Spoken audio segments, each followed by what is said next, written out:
Klimt portrait missing for nearly a century could sell for $54 million.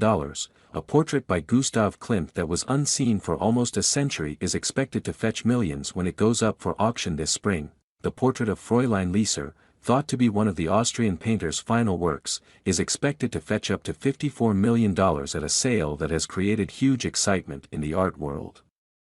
The painting had long been considered lost, according to Vienna auction house Imkinski.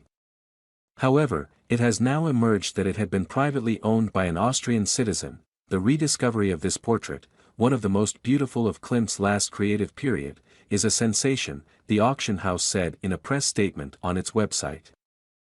The intensely vivid and colorful piece had been documented in catalogs of the artist's work, but experts had only seen it in a black and white photo. The sitter is known to have been a member of a wealthy Austrian Jewish family who were then part of the upper class of Viennese society, where Klimt found his patrons and clients. Nevertheless, her identity is not completely certain. Brothers Adolf and Justus Lieser were leading industrialists in the Austro-Hungarian Empire. Catalogues of Klimt's work state that Adolf commissioned the artist to paint his teenage daughter Margarete Constance.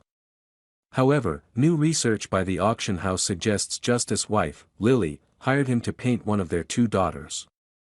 The statement on the auctioneer's website reveals that the sitter, whoever she was, visited Klimt's studio 9 times in April and May 1917.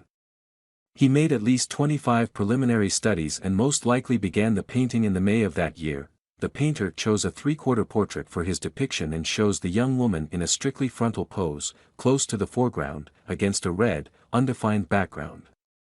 A cape richly decorated with flowers is draped around her shoulders, the auction house said. It added, the